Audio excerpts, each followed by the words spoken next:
con el interés y con el ahínco que nos están demostrando con aceptar acompañarnos. En los inicios hacíamos algo que empezamos a hacer todos hace unos años desde Canarias, que fue contemplar, mirar a África, yo diría que inventarla, imaginarla, crearla. Y teníamos en ese momento trabajábamos desde el sentido de la oportunidad que nos obligaba la cercanía. Ahora no es que esté cerca, ahora creo que con estas jornadas se demuestra que está aquí, porque están aquí los que están allí, los que están precisamente trabajando en África desde distintos sectores.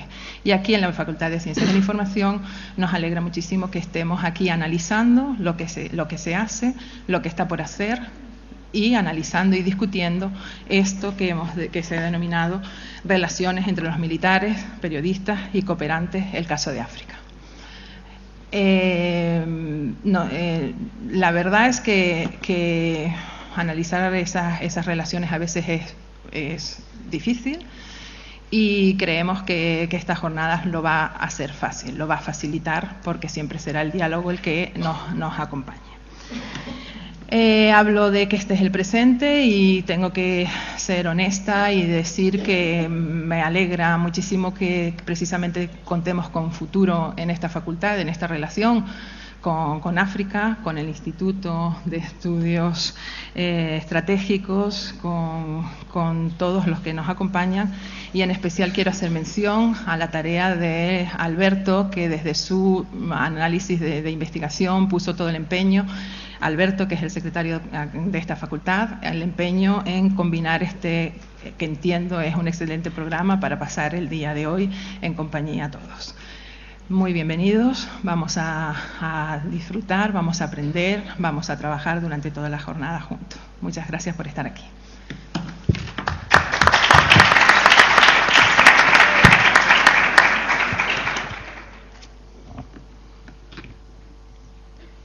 Excelentísimo señor rector magnífico de esta Universidad de La Laguna, ilustrísima señora decana de la Facultad de Ciencias de la Información, señoras, señores, muy buenos días.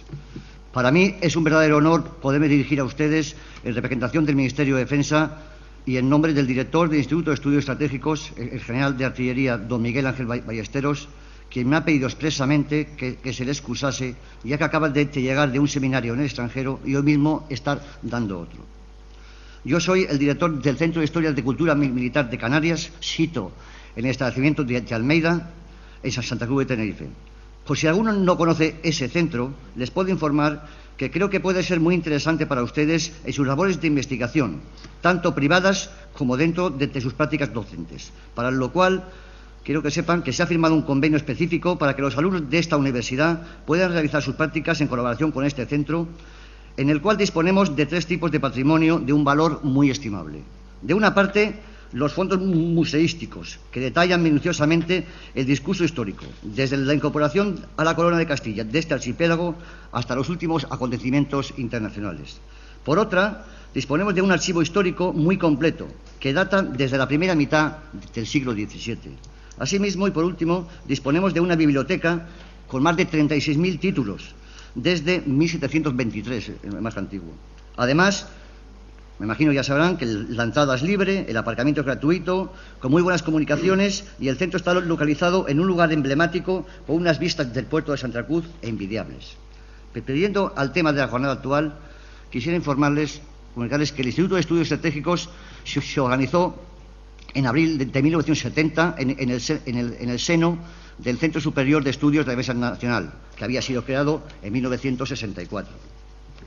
Tenía por referencias al Instituto Internacional de Estudios Estratégicos de Londres, al Instituto de Altos Estudios de Defensa Nacional de París y al Instituto de Defensa Nacional de Lisboa. En la actualidad, su director es el general Miguel Ángel Ballesteros, mencionado anteriormente. Desde 2012 depende funcionalmente de la Secretaría General de Política de Defensa del Ministerio, en lo relativo a la difusión de la cultura de seguridad y defensa y el fomento de la conciencia de defensa nacional. Los objetivos de trabajo de este instituto son los siguientes: Fomentar el debate y análisis sobre los nuevos escenarios que afectan a nuestra seguridad y sobre las doctrinas y estrategias para garantizarla. Transmitir a la sociedad la evolución de la noción de la defensa nacional, encaminada hoy hacia un nuevo concepto de seguridad y defensa integrado en un marco más amplio con nuestros socios y aliados, con quienes defendemos conjuntamente un modelo de sociedad y unos valores comunes. Elevar el nivel de cultura de seguridad y defensa de la sociedad española, para que los ciudadanos conozcan el papel que nuestra Constitución le otorga a las Fuerzas Armadas y para que asuman plenamente la necesidad de que España cuente con unos ejércitos modernos y eficaces. Dar a conocer el papel que las Fuerzas Armadas desempeñan en beneficio de la sociedad española, contribuyendo internacionalmente a las tareas de mantenimiento de la paz, la seguridad y al respeto de los derechos humanos. Dar a conocer en el ámbito educativo a las Fuerzas Armadas y su papel activo en protección de la paz, la seguridad y defensa nacional e internacional, como un elemento más de su conocimiento del Estado. Alcanzar la completa identificación entre las Fuerzas Armadas y la sociedad española mediante la puesta en valor del trabajo de sus miembros. Potenciar la visibilidad y el conocimiento de las Fuerzas Armadas fomentando las relaciones institucionales con otros estamentos públicos y mantener permanentemente identificados los parámetros y motivaciones que determinan el grado de interés de la sociedad hacia las necesidades globales de la defensa mediante estudios sociológicos. Yendo al objeto de esta jornada, me gustaría decirles que después de una larga relación de colaboración entre el Instituto de Estudios Estratégicos y la Universidad de La Laguna, en esta edición la Facultad de Ciencias de la Información vuelve a tomar las riendas de esta colaboración para presentar a los alumnos, los futuros periodistas canarios, aspectos tan relevantes en el mundo actual como analizar el entorno estratégico en el que nos desenvolvemos, que se caracteriza por la aparición de nuevos riesgos y amenazas que conforman un entorno de seguridad caracterizado por la incertidumbre, complejidad y globalización, y que desgraciadamente generan mucho sufrimiento y alarmantes crisis humanitarias. Hoy, las cuestiones relacionadas con la seguridad y la defensa se presentan diariamente a la opinión pública a través de los medios de comunicación y por este motivo cobra especial importancia el seminario en la Facultad de Periodismo. Las sociedades democráticas se están involucrando cada vez más en temas que hasta hace poco tiempo eran tratados de forma casi exclusiva por expertos e investigadores, y es fundamental de que esta sociedad conozca cada vez más los retos y desafíos que suponen los riesgos y amenazas que requieren del esfuerzo de toda la Administración del Estado y también que sean conscientes que atajar y solventar la crisis humanitaria, la pobreza o la violencia necesitan del compromiso de todos. Para lograr este objetivo, la Facultad de Ciencias de la Información de la Universidad de La Laguna, permítame reconocer el trabajo de su decana y su equipo para llevar adelante esta jornada, ha trabajado en estrecha colaboración con el Instituto de Estudios Estratégicos para llevar adelante este proyecto académico. El Ministerio de Defensa, a través del Instituto de Estudios Estratégicos, ha decidido respaldar y patrocinar esta jornada con la confianza de que con esta Universidad de La Laguna el éxito está garantizado y que hoy, en esta jornada, se profundizará en muchos aspectos relacionados con comunicación en y sobre los conflictos armados y las crisis humanitarias, y mirando mucho a África, un continente del que nos sentimos tan cercanos. En este seminario tendremos la oportunidad de oír a periodistas, corresponsales en el terreno y profesores universitarios y a militares, y todos con el objetivo de poner problemas y soluciones sobre la mesa, con un factor común. Todos somos muy conscientes del grave problema que está atravesando África y también de que España y la Unión Europea deben volcar mayores esfuerzos para solventar las crisis y conflictos africanos, que son nuestras crisis y conflictos. Todos los ponentes expondrán sus puntos de vista y desde el debate sereno y respetuoso, seguro que entre todos conseguirán que miremos a África y a los africanos como merecen. Para el Ministerio de Defensa es un auténtico honor trabajar con la Facultad de Ciencias de la Información de la Universidad de La Laguna en su primera tarea de fomentar la conciencia de seguridad y defensa de España. Muchas gracias por su atención.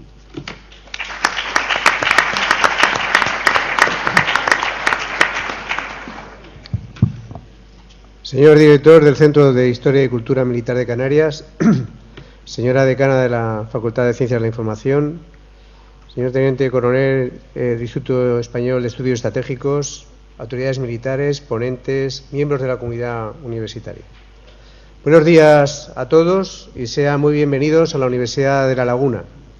Es un placer recibirles en esta casa de estudios para reflexionar sobre un asunto de tanto interés como es el papel que juegan los medios de comunicación en los conflictos armados y en las crisis humanitarias. Muchas gracias al Centro de Historia y Cultura Militar de Canarias y al Instituto de Estudios Español de Estudios Estratégicos por podernos traer a nuestros alumnos y a la comunidad universitaria en general un debate de tanta relevancia como este. Es sin duda una muy buena iniciativa de la colaboración estable que mantienen con esta facultad, lo que propicia anualmente un espacio de debate sobre dos mundos, el del periodismo y el de la defensa y prevención de la paz, que tienen mucho que decirse. Sin la comunicación y sin los profesionales que la gestionan, viviríamos en un mundo aislado, una suerte de limbo complaciente con nosotros mismos y con nuestras rutinas diarias. Gracias a que no es así, a que todavía quedan profesionales de los medios que ponen en riesgo sus vidas para cumplir con su misión informativa, nos llega al resto de la sociedad pinceladas de lo que sucede.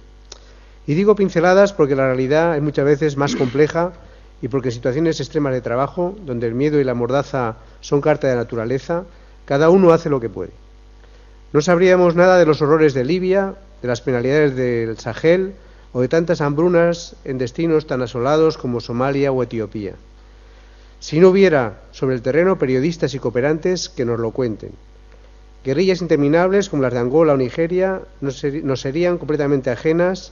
Lampedusa para nosotros sería una idílica isla en medio del Mediterráneo, y por eso jornadas como esta que inauguramos son hoy imprescindibles, máxime en un entorno universitario, y es necesario despertarnos de nuestro letargo y entender que el a veces molesto papel de los medios de comunicación es vital para construir sociedades igualitarias, justas y cultas, que es a lo que aspiramos.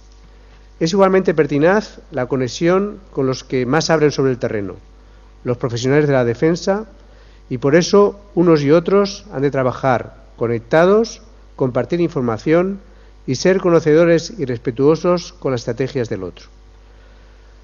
Felicito, por tanto, a la Facultad de Ciencias de la Información de nuestra universidad y a su equipo de canal por poner en contacto los dos mundos, algo realmente muy oportuno. Espero que disfruten de las jornadas, especialmente los alumnos, que no duden en preguntar todas aquellas cuestiones que les susciten interés, ya que se les brinda la oportunidad de conocer de primera mano, a través de estupendos profesionales de los medios y también de la defensa, como he dicho, de aprender mucho al tiempo de observar más de cerca cómo es el periodismo sobre los terrenos tan difíciles como son los conflictos armados o las crisis humanitarias. Muchas gracias por su atención y declaro abierta esta sesión.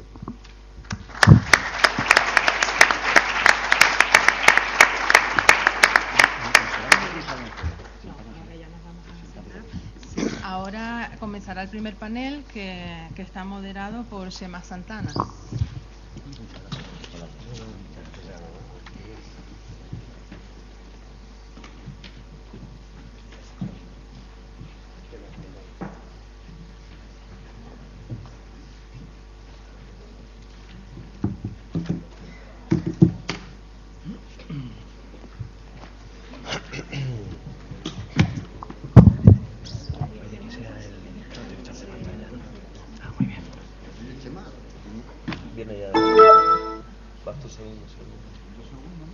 Sí, él me acaba de escribir que va de camino.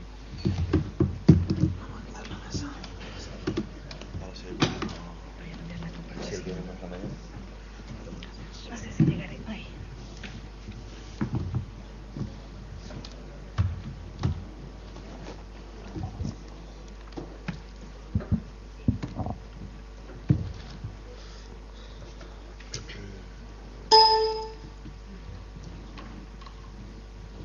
Bueno, buenos días a todos, autoridades, organizadores, miembros de la mesa. Enseguida se incorporará Nicolás Castellano, que complementa esta parte primera de esta interesante mesa que se ha propuesto la organización. Buenos días a los estudiantes, también a los asistentes no estudiantes. Buenos días a todos los que nos están viendo también en streaming, por internet. Ya saben que es www.ustream/channel/emprendoteca.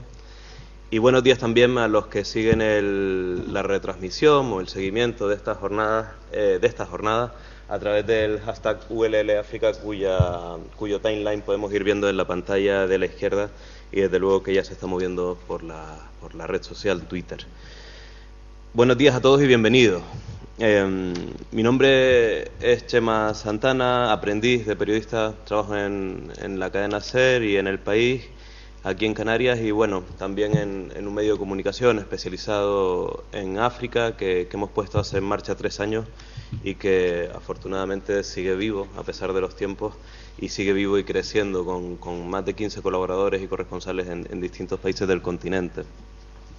Tengo el tremendo honor, que para mí es desde luego un placer, de moderar una de las mesas redondas más interesantes que yo creo que puede haber hoy en España particularmente, con periodistas canarios de talla internacional como Pepe Naranjo y Nicolás Castellano. Desde luego un lujo para los profesionales canarios de la comunicación tenerlos aquí. También miembros de las Fuerzas Armadas como el coronel Juan Sevilla con una experiencia internacional que enseguida van a ver porque es el primero en exponer, en Kosovo, en Bosnia. Ahora haremos un breve resumen de su carrera. También con miembros con nada menos que el responsable de comunicación de Amnistía Internacional o el codirector del título de especialista en información internacional y países del sur de la Universidad de Complutense, Ángel Gonzalo y Javier Bernabé, que están aquí delante. La mesa se llama Cuando África es noticia, conflictos armados y crisis humanitaria. Y África es noticia más allá de los conflictos, solo hay que quererlo ver y saber mirarla. Hoy, sin embargo, la vamos a mirar por una de sus caras más amargas, pero en la que los periodistas de información internacional más se tienen que fajar, que es la de los conflictos que matan, que derraman sangre, que fuerzan desplazamientos y destrozan vidas. No son conflictos en los que los periodistas se lucen, son conflictos que cuestan muchas vidas y derraman mucha sangre. Y una cosa más que es importante, es un placer también en esta mesa, porque en esta mesa se sentarán, al margen del coronel, obreros de la información. Y esto no es baladí, porque no es baladí destacar la perspectiva de clase, porque como ellos bien saben, si por el patrón fuese, en muchas ocasiones no se iría a conflictos cuya cobertura es totalmente necesaria. Y son los obreros de la información, a veces jugándose su vida, su dinero, su propia psicología, los que arriesgan por ser los ojos de todos nosotros, de todos ustedes, en estos conflictos. Así que antes que nada, muchas gracias. Empezamos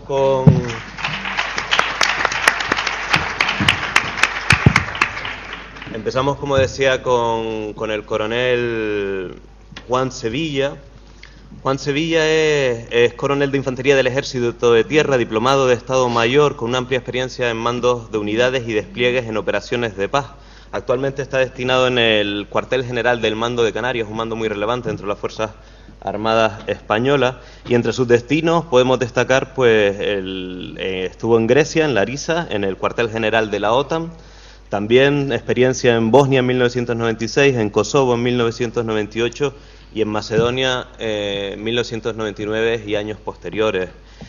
En cuanto a su formación, además de diplomado de Estado Mayor, es titulado de Alta Gestión de Recursos Humanos por el Centro Superior de Estudios de Defensa Nacional en Operaciones Psicológicas, Cooperación Cívico-Militar y Operaciones de Paz por la Escuela de Guerra del Ejército de Tierra, y además ha realizado diversos cursos de especialización en la Escuela de la OTAN en Alemania. Ha publicado artículos en diferentes revistas militares y colaborado en diversas ocasiones con la Cátedra General Gutiérrez de esta Universidad de La Laguna y con otros organismos. Además, el Mando de Canarias tiene mucha experiencia en las últimas guerras de Afganistán e Irak, y la opinión y la experiencia que el coronel don Juan Sevilla nos puede trasladar seguramente será muy interesante. Así que sin más dilación y para ir aprovechando el tiempo, arrancamos con él, con su experiencia. Bueno, buenos días.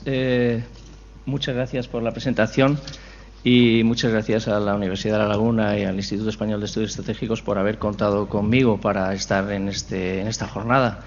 Esta jornada tan interesante, con un tema tan candente como es el tema de África actualmente y la situación de crisis que se vive en el área del Sahel.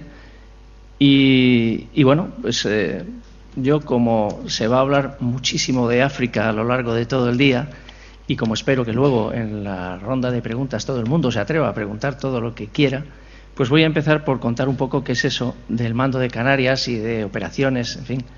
El Mando de Canarias, para los que no lo sepan, pues es una serie de unidades operativas ligeras que despliegan en Canarias y que tienen como misión, además de proteger las islas, además de colaborar con las autoridades civiles en todo aquello que necesiten ante cualquier emergencia y además de estar aquí dispuestos a lo que sea necesario, tiene la misión de prepararse específicamente para poder formar parte de cualquier contingente que se despliegue en cualquier lugar del mundo. Esto, lógicamente, es nuevo. Es nuevo porque el Mando de Canarias, como tantas unidades del Ejército de Tierra, ha tenido que ir cambiando. Antes no era así. Ahora ya no hay mili, ahora son profesionales los miembros de las Fuerzas Armadas, todos. Hay hombres y mujeres perfectamente integrados y cumpliendo perfectamente con los cometidos que se les asignan, y el Ejército pues se ha tenido que ir modernizando, reduciéndose en número de personas y adaptándose perfectamente a esos compromisos de misiones en el exterior, y para eso nos preparamos cada día. Para nosotros ha sido un reto hace unos años el poder estar al nivel que pensábamos que deberíamos estar. Muchas veces no nos lo creemos, nos pasa igual. Aquí en Canarias tenemos ese complejo, a lo mejor, de que parece que en Madrid lo hacen todo mejor o que saben más o que... No es cierto, no es cierto. Aquí en Canarias lo hacemos todos muy bien, no solo los militares, los civiles sobre todo. Y entonces, bueno, para nosotros el reto fue Afganistán. Hace 6 años el Mando de Canarias entró a formar parte de esas unidades de élite, Brigada Paracaidista, Brigada de la Legión y la Brigada de Canarias, como las 5 unidades exclusivas que rotan en un escenario difícil, un escenario muy peligroso, pero donde teníamos que estar porque allí España había decidido contribuir al esfuerzo que se estaba haciendo en ese país.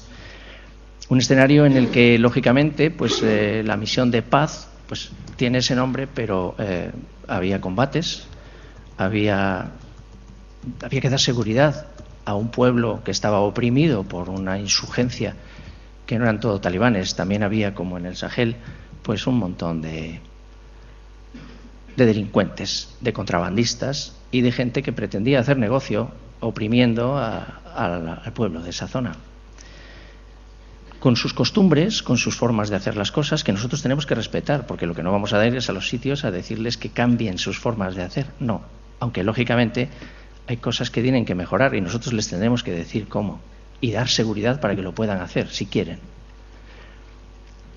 Con dificultades de todo tipo, porque la primera vez que nos tocó desplegar, pues fue en invierno. Parecía un poco de broma, ¿no? Es decir, bueno, pues mandamos a los Canarios por primera vez en invierno, a 20 o 20 y tantos grados bajo cero. A ver qué tal. Pues muy bien.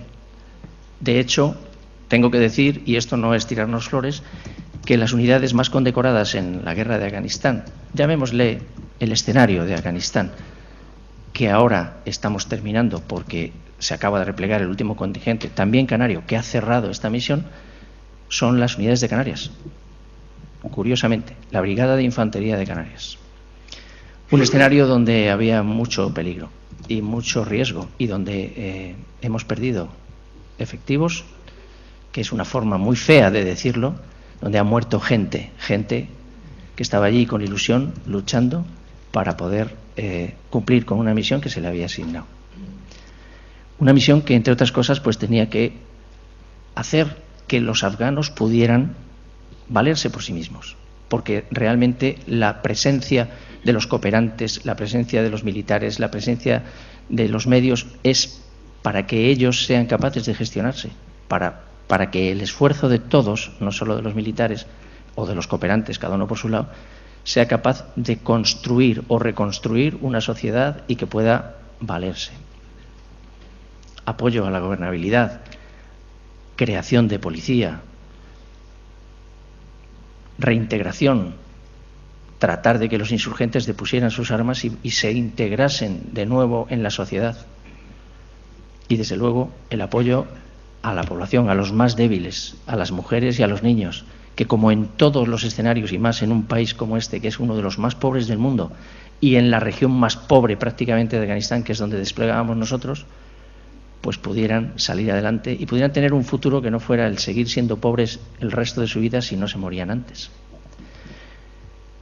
Ayuda humanitaria, colaborar con la cooperación, por supuesto. De hecho, es conveniente saber que en esta misión se ha puesto en marcha un proyecto que se llama Equipos de Reconstrucción Provincial a todos los niveles, por todos los países, en el que se compenetran civiles y militares dentro de ese mismo equipo de reconstrucción. Nosotros concretamente teníamos gente de AECID con grandes proyectos y nosotros colaborábamos con ellos en todos los aspectos. Eran parte de la misión. También, pues ganarnos a la gente, darle ilusión a los niños y enseñarles español, que lo aprenden con una facilidad impresionante. Ojalá nosotros tuviéramos la misma facilidad para aprender inglés que ellos tienen para aprender cualquier idioma. Y a las mujeres, hacer que las mujeres pudieran salir de esa situación tan terrible. ¿Eso es meterse en la forma de vivir de esta gente? Yo creo que no. Yo creo que los derechos humanos están por encima, en muchos casos, de costumbres ancestrales. No se trata de imponer democracia. Democracia, incluso ahora mismo, en esos países seguro que tiene mal concepto, pero sí reglas de buen gobierno, que ellos sean capaces de darse cuenta de cómo tienen que hacer y aceptarlo. Lo que digo, proyectos importantísimos para que pudieran salir adelante y una situación en la que al final lo que estamos buscando es que esa población se gestione por sí sola y agradezcan al mundo el que hayan estado allí para librarles de una crisis terrible. Pero claro, esto no deja de ser una cuestión política. Los militares, en ese sentido, no somos como los periodistas, que un periodista puede decidir ir donde le parezca. Coge y dice, bueno, si puedo conseguir financiación, me voy al sitio que yo creo que tiene que salir al mundo, ese sitio el que yo voy a conseguir que la gente sepa lo que está pasando allí. Los militares, lógicamente, somos un instrumento más del Estado a la hora de ejercer su acción exterior. Nosotros no decidimos dónde vamos o por qué. Ni siquiera decidimos cómo tenemos que hacer las cosas. Lo que tenemos que hacer es prepararnos para, si nos envían a un sitio, estar en las mejores condiciones de cumplir la misión. Y sobre todo, la seguridad de nuestra gente. Que todo el mundo esté tan preparado que sea capaz de sobrevivir en ese escenario y volver. La seguridad es fundamental. Y al final, España decide si va a contribuir, si va a participar, si no va a participar y de qué manera, y así decide qué es lo que envía a un escenario. ¿Qué es lo que está ocurriendo ahora? Pues que los ojos se vuelven hacia África y más concretamente hacia el Sahel, hacia esa especie de orilla de un mar de arena que es el Sáhara y que, por una serie de circunstancias que se verán a lo largo de la jornada de hoy, es pues un campo abonado para multitud de grupos insurgentes que lo que se dedican es al contrabando de armas, contrabando de drogas, contrabando de seres humanos y secuestros que a la postre, si no terminan como el desgraciado secuestro del otro día de los periodistas franceses, pues terminan en un rescate importante que les permite seguirse financiando. De manera que hoy en día se considera que Al-Qaeda en el Magreb Islámico es el grupo más poderoso económicamente de todos los grupos islamistas que existen desplegados en el mundo. No son solo los de Al-Qaeda los que están ahí. Hay un montón de grupos que lo que pretenden es lucrarse en unos países que lógicamente pues tienen muchas dificultades para controlar su territorio. Un territorio que, como sabemos, y yendo ya al caso de Mali, que quizás haya sido el que ha detonado ahora mismo el detonante de que la sociedad abra los ojos hacia lo que está pasando desde hace mucho tiempo en el Sahel, pues si nos fijamos en el país, vemos que esta frontera no parece muy normal, sinceramente. No parece muy normal porque tan rectilínea es imposible que se corresponda ni con grupos sociales ni con accidentes geográficos que tradicionalmente hayan dividido poblaciones distintas. No, esto ha sido artificial y como ha sido artificial siempre generará problemas. Por otra parte, para poder controlar esas fronteras se necesitaría 10 o 12 veces el ejército que tiene Malí. Luego es imposible que se pueda controlar lo que pasa por ahí. Y lo que pasa por ahí son los tráficos de los que habíamos hablado antes.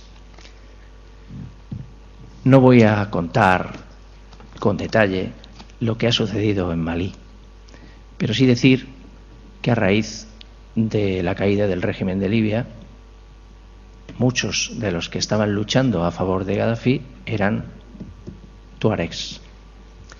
Tuaregs que al final han podido quedarse con mucho armamento del que tenían y que, aprovechando un golpe de Estado en un país como este, que convulso y con problemas norte-sur, pues han ocupado, con ayuda de grupos islamistas, el norte de Malí.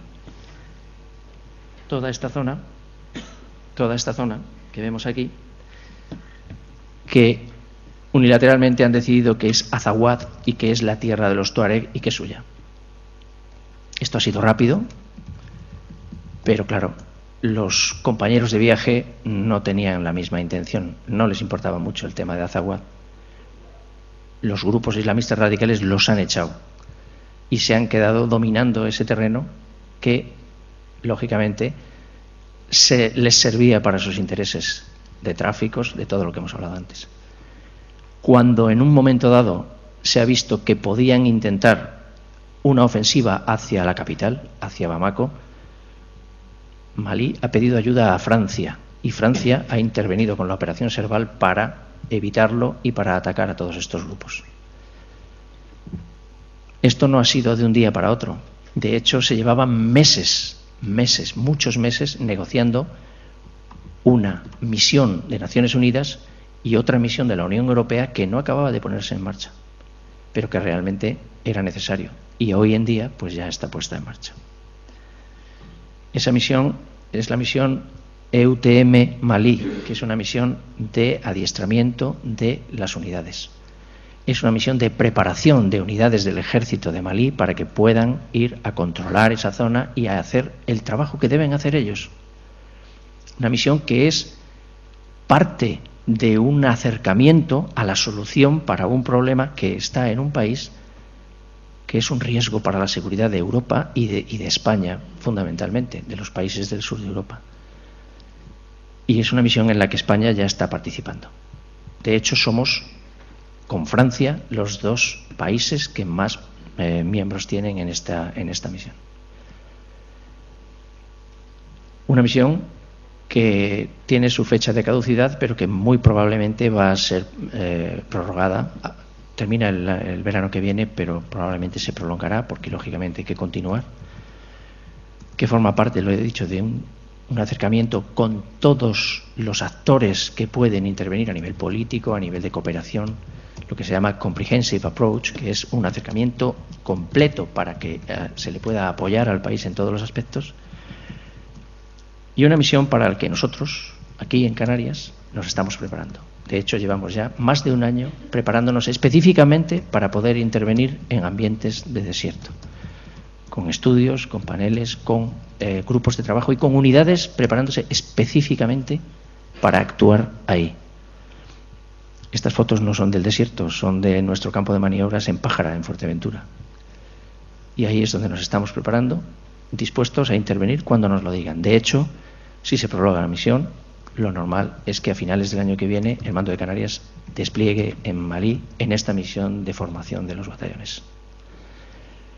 Y nada más, estoy abierto a las preguntas luego en el turno de preguntas y muchísimas gracias por su atención.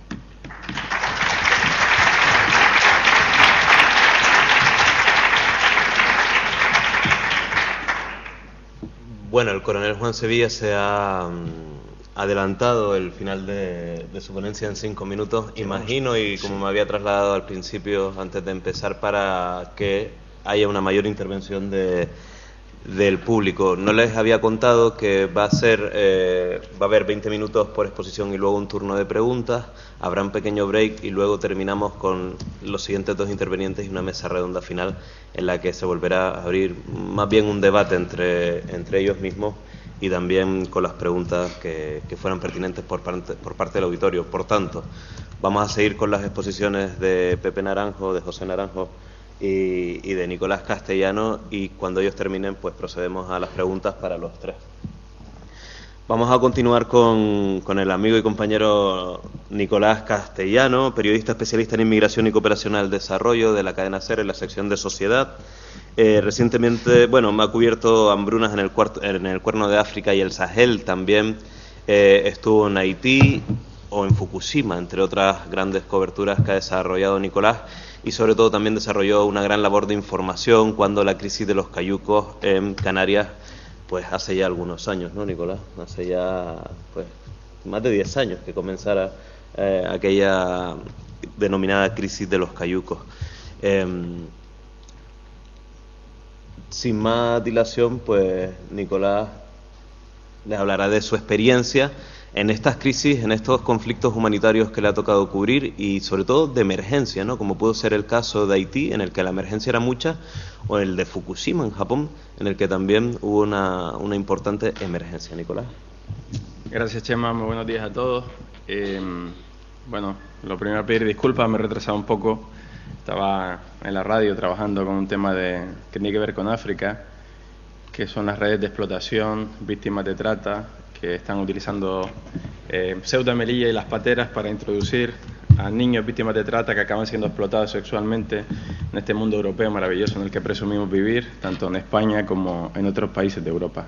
Pero hoy no les venía a hablar de mi libro, de esa historia, sino les venía a hablar de una de las experiencias recientes que he tenido a dos aguas entre las costas africanas y las costas europeas, y que tiene que ver con la mayor catástrofe de la inmigración clandestina que se ha producido en la ruta que va desde el norte de África hacia Europa.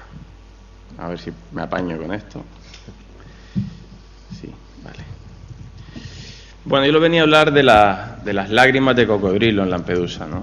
Las lágrimas de cocodrilo, como saben, son una segregación que producen esos animales, y que en realidad esas lágrimas, esa segregación, ese líquido no producen ningún tipo de sentimiento, de sufrimiento, sino más bien al contrario, las producen cuando están en el proceso de alimentación, de comida, y en un proceso natural de limpiado del ojo de esos animales. Y para mí es una metáfora perfecta de lo que son las actitudes políticas de los gobernantes de este lado de la orilla, de Europa, que presumen de derechos humanos, presumen de discurso, pero cuando en realidad hay que tomar decisiones, tanto en lo político como en lo defensivo, en lo militar, ya que estamos en este foro, desde mi punto de vista fracasan estrepitosamente, ¿no?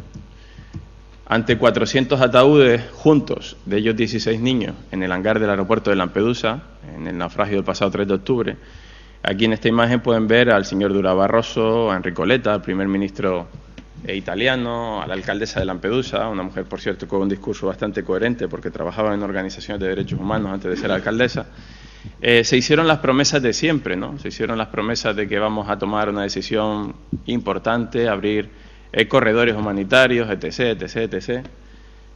Solo unos días después se reunieron en el Consejo de Europa todos los jefes de Estado, y el punto que estaba sobre la mesa de tomar una decisión importante entre todos los países de Europa para evitar estas tragedias se cayó de la agenda prevista, no se tocó en la reunión prevista por los jefes de Estado de la Unión Europea, y se pospone hasta el mes de diciembre. Entonces, la primera reflexión es que 400 muertos no son suficientes para que Europa de verdad tome alternativas a la política securitaria, militar, de despliegue de patrulleras, de este muro más o menos visible de patrulleras o de verjas en Ceuta y Melilla que estamos poniendo ante la inmigración. Desde mi punto de vista, nos retrata bastante, y en este sentido negativo, de la falta de interés político que hay en estos asuntos, ¿no? Entonces, pues estas eran las imágenes, ¿no? Curioso, más de 20 años llegando pateras y produciéndose naufragios en Lampedusa, y jamás había ido un representante de la Unión Europea a visitar esta pequeña isla que está situada a tan solo 119 kilómetros de la frontera con Túnez. Es África prácticamente. 20 años de tragedia, y nadie había tenido tiempo para ir a interesarse por la situación de la isla humanitaria, por cómo afrontan las administraciones, por cómo los vecinos hacen esto, ¿no? Y ya que estamos en Canarias, me recordaba mucho, hacía un paralelismo con la situación de Fuerteventura, en finales de los años 90, ¿no? El primer naufragio se produjo en 1999 en las costas de Fuerteventura, a solo unos metros de la playa.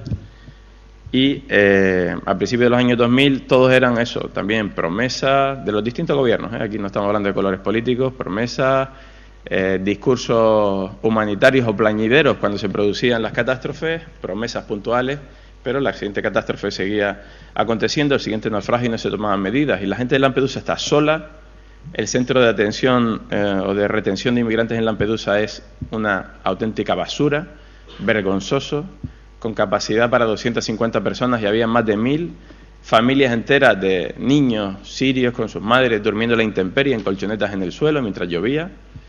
Y eso, la Unión Europea e Italia no han tenido unos cuantos euros para comprar al menos unas tiendas de campaña y que la gente no duerma en esas circunstancias, ¿no?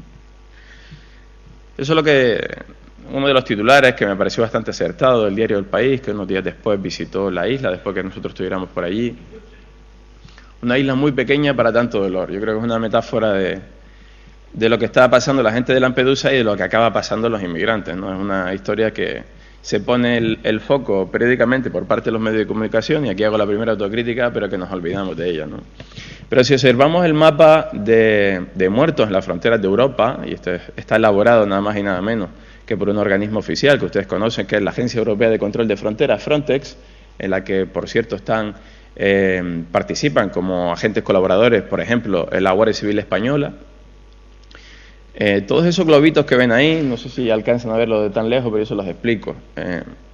Los globos grandes azules más claros son naufragios. O sea, pueden hacerse la idea de la cantidad de naufragios que se han producido. En este balance oficial hablaban desde enero de 1993 a marzo de 2012 de 16.264 muertos confirmados en la frontera, en este muro que hemos construido entre Europa y África. A mí me hace pensar muchísimo al respecto, ¿no? Y luego, otro tipo de circunstancias que se han dado, pues son suicidios, muertos de hambre o frío en el desierto, que son esos globos verdes, y es una de las historias que desgraciadamente se ha puesto de actualidad estos últimos días, con la muerte de 92 personas, de ellos 58 niños, en el desierto del Teneré, al norte de Arlit, en Níger, muertos de sed, porque tuvieron un problema con el coche cuando atravesaban esta ruta, que es una de las principales rutas en el interior del continente africano hasta llegar a Europa, y eso lo voy a explicar un poco más, ¿no?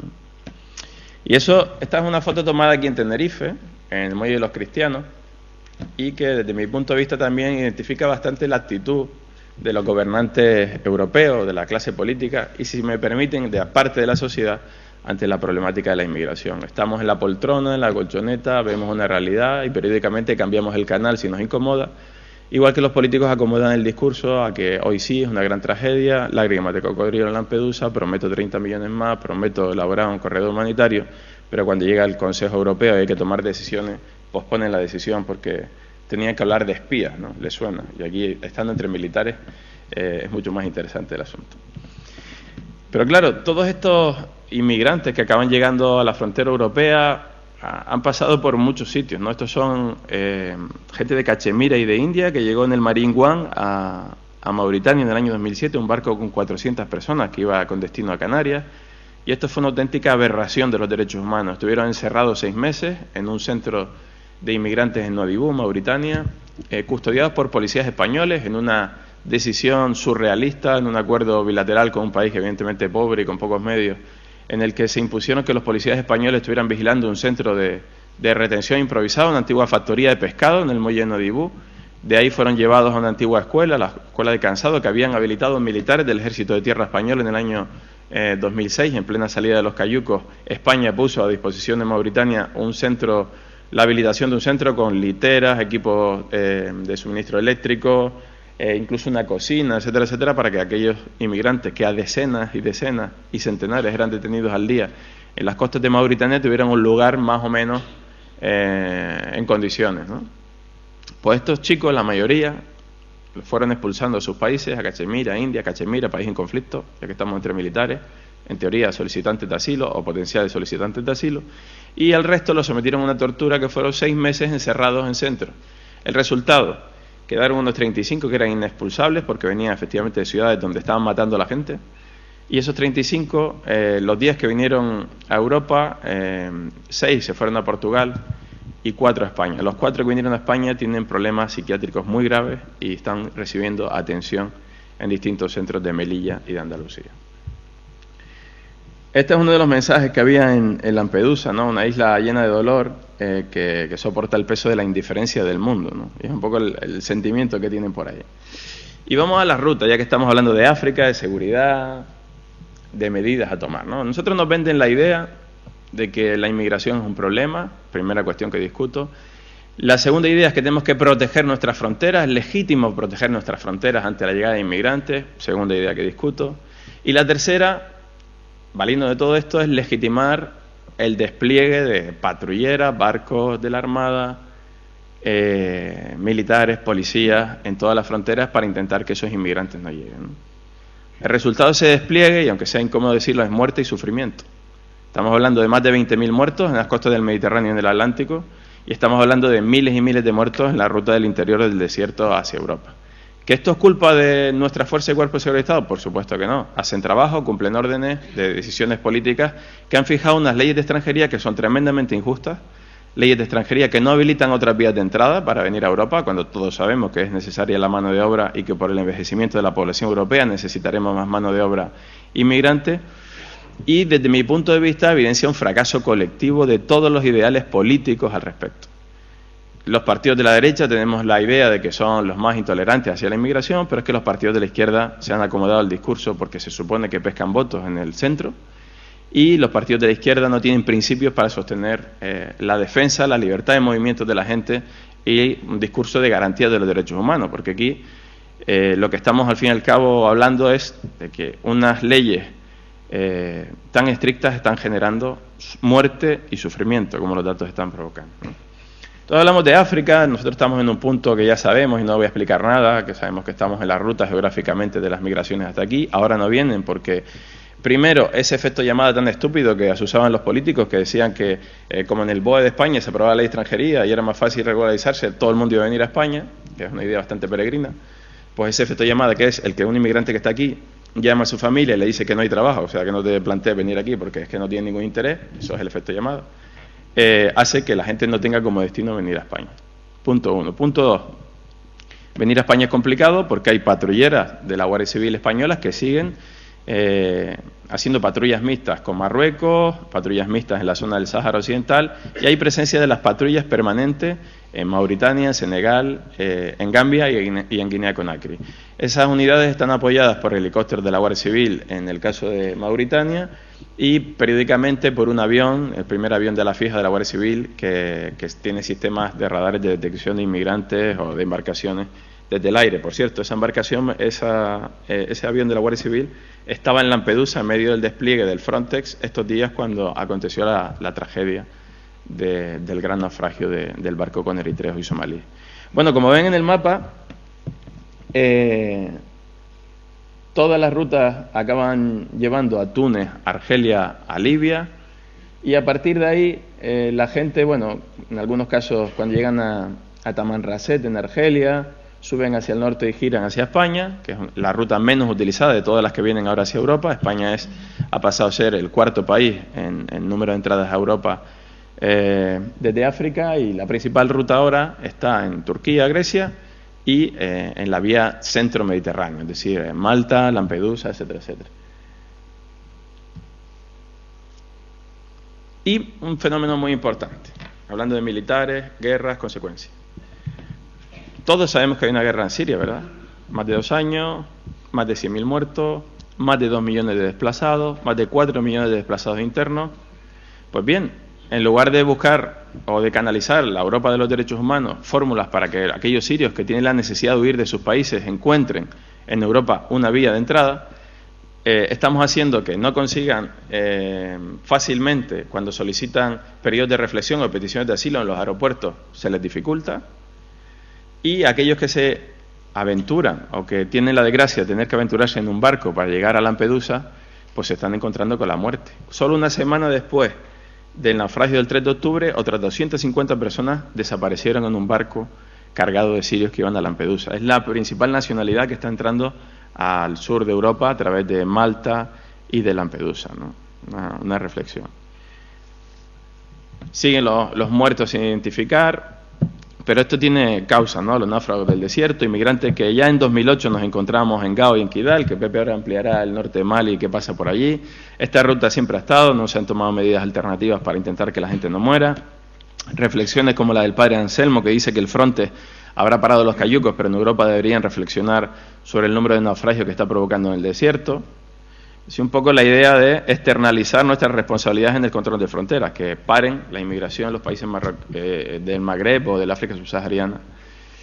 Las problemáticas que hay ahí, nuestra obligación como periodistas de explicar que en el norte de Mali siempre ha habido una desnutrición infantil que supera el 20%, cuando el 15% se fija la alerta de la Organización Mundial de la Salud para decretar emergencia alimentaria. Es decir, hay unas causas, la gente no emigra por deporte. Estamos en los países más pobres del mundo, el Sahel, ya saben, crisis alimentaria tras crisis alimentaria, sequía perenne y gente que viene de mucho más al sur, ¿no? Estamos hablando de, todos sabemos la problemática que hay en Somalia. Somalia, 247.000 muertos por la primera hambruna de este siglo, en un balance que hizo Naciones Unidas. Entonces, claro, luego llegan los somalíes y los eritreos a Lampedusa y nos sorprende. O algunos se hacen los sorprendidos, ¿no? Porque creo que es muy mal hacer los medios de comunicación si no explicamos por qué la gente sale de Somalia, por qué la gente sale de Eritrea desde hace más de 20 años y siguen llegando a Europa. Y por qué a esa gente que vive una guerra perenne que hay en Somalia, cuyas consecuencias estamos padeciendo también los europeos a otro nivel. Hemos tenido despliegue militar en la operación Atalanta y seguimos teniendo presencia allí. De hecho, hay un militar español que ha estado al frente de la operación en los últimos meses. Y bueno, solo un par de imágenes más del Congo, que Gemma les explicará esta tarde un poco más el contexto, que ella conoce mucho más, pero en definitiva, los resortes de la inmigración, la relación que compartimos, África, Europa, las medidas militares, policiales, todo es un debate que tenemos que analizar con mesura, pero creo que la obligación de los medios de comunicación, y con esto concluyo, es poner en contexto las cosas, no quedarnos con el foco, con el flash de los 400 muertos de un día, con estar otro día intentando buscar desesperadamente un experto que hable español y que nos explique qué pasa en Lampedusa, porque no nos hemos enterado que en Lampedusa hace 20 años que llegan pateras y que muere gente, o reducirlo todo a cuestiones utilitaristas, ¿no? Hay pobre gente, pobre naufragio, vamos a actuar contra las mafias, que es el deporte favorito del mito, ¿no? Toda la culpa son de las mafias y los inmigrantes son una suerte de tontos que son engañados por las mafias. Ese sería el discurso oficial de los políticos, ¿no? Por supuesto que hay redes que se lucran con esto. En determinados casos hay que luchar contra ellas y se ha hecho un buen trabajo por parte de la policía, la Guardia Civil española en desmantelar muchas organizaciones que se lucran de la gente que quiere y tiene la necesidad o está desesperada por cruzar.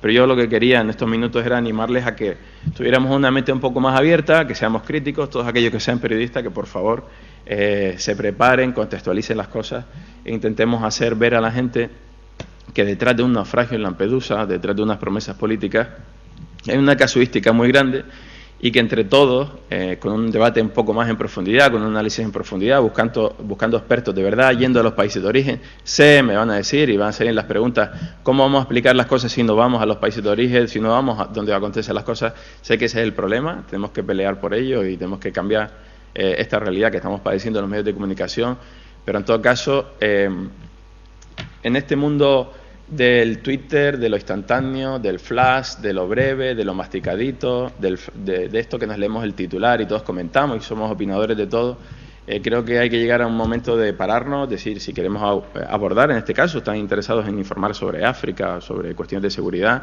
especializarse, hay cursos del ejército que te ayudan a especializarte en diferentes historias. Yo acabo de participar en el 11º curso de corresponsales de guerra, que nunca me pensé que iba a estar en un curso de este tipo, pero les aseguro que está muy bien diseñado.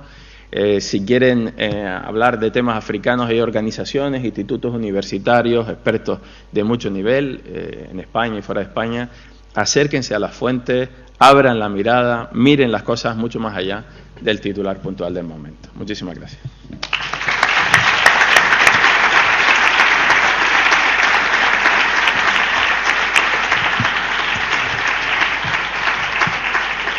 Bueno, como ven, Nicolás se caracteriza por hablar claro y con mucha sapiencia y conocimiento en terreno de lo que ocurre, ¿no? Gracias, Nicolás, por cumplir, además, escrupulosamente con el tiempo.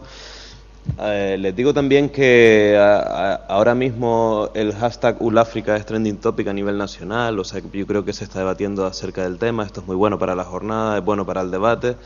Y vamos a continuar con la tercera exposición de esta mañana, que es la de Pepe Naranjo, periodista nacido en Las Palmas de Gran Canaria, con una trayectoria en Telde, en la isla de Gran Canaria, con una trayectoria periodística importante también.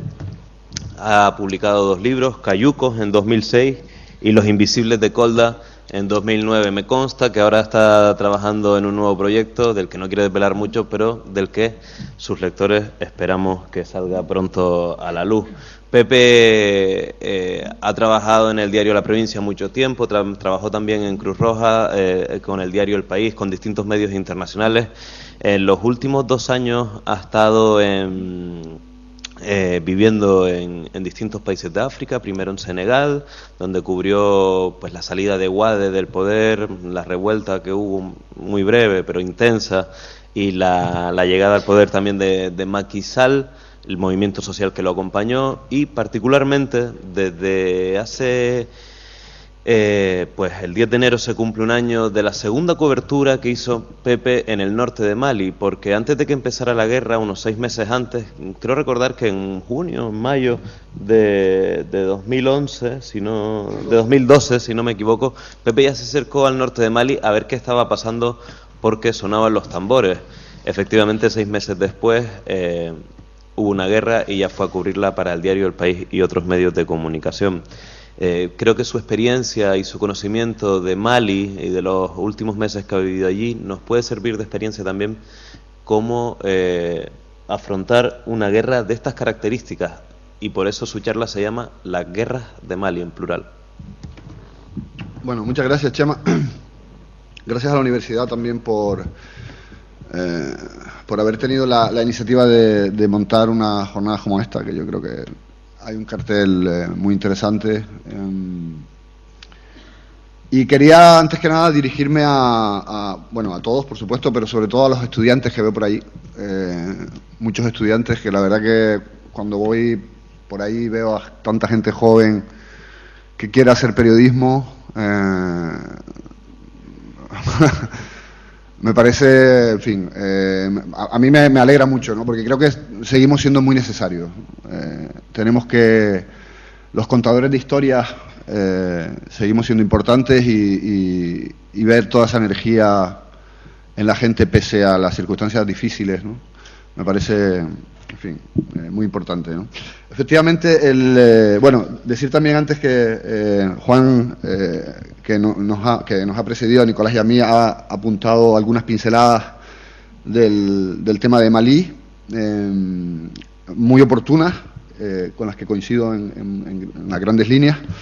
Y también, decir a Nico que, coincidirán conmigo, supongo. Yo llevo más de 10 años escuchándolo y viéndolo trabajar, y creo que es uno de los auténticos lujos que tenemos por aquí en Canarias como periodista. Aparte es amigo. Bueno, la guerra de Mali. Cuando Alberto y la gente de la universidad me invitaron a participar en estas jornadas, me planteaban la necesidad ellos querían que habláramos de las relaciones entre militares y periodistas, conflictos África, ¿no? Un poco barajando todo eso en la coctelera. Mi más reciente y única experiencia en un conflicto, yo no soy un periodista de conflictos, aunque a veces los creo, ¿no?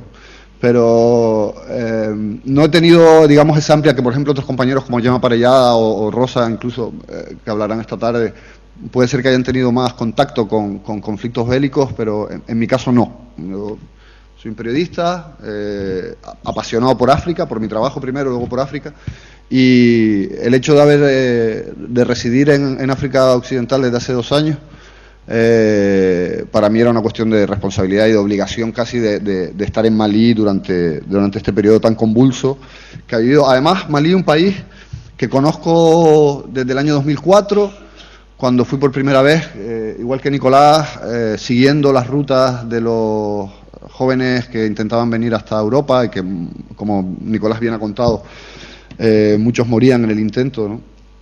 La primera vez que estuve en Gao, en Malí, fue en el año 2004, luego volví en 2007 a Malí, y es un país al que le tengo un especial cariño, ¿no? Por muchas razones. Una historia espectacular, en fin, fue la curva del río Níger, fue, digamos, el lugar que vio nacer grandes imperios africanos, una cultura también, o unas culturas muy impresionantes también, Dogon, Songhai, Pel, Bambara, en fin. Y una gente muy hospitalaria. Yo creo que si por algo se puede definir a los malienses en general, es por su hospitalidad y su tolerancia, ¿no? Una imagen que choca con, o mejor dicho, una realidad que choca con una imagen que se podría haber filtrado o transmitido a través de los medios de lo que ha pasado últimamente, que es de intolerancia, ¿no? Yo quiero partir, como punto de partida, digamos, de mi intervención, decir que es todo lo contrario, que Malí es un país de acogida. Es uno de los países más pobres de la Tierra, unos 14 millones de habitantes, pero a pesar de todo es un país de acogida. Si se han dado fenómenos de radicalismo, intolerancia, etcétera, tiene más que ver con factores exógenos al propio Malí que con factores propios de Malí, ¿no? Bueno, ¿por qué las guerras de Malí? Muchas veces en los últimos tiempos he oído decir una frase, tú estabas en Malí, claro, es que ahí ha habido una guerra, ¿no? Y esta es una frase que contiene dos errores. El primero es el uso del tiempo verbal, no ha habido, hay guerra. No creo que el conflicto de Malí haya terminado, probablemente ahora viva otra etapa diferente, pero no ha terminado. Y el segundo error, desde mi punto de vista, cuando dicen una.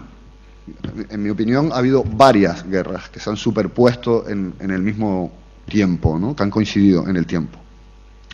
Por situarnos un poco, el tiempo no es mucho y solamente quería pues dar algunas pinceladas y, como decía antes, dirigirme a los estudiantes y contarles un poco cómo un periodista freelance con pocos recursos se mete en una movida como esta y cómo vive también, porque desde la universidad me planteaban esto de la relación con los militares, cómo, digamos, vamos resolviendo los problemas en el día a día, en la cotidianidad de cubrir este conflicto.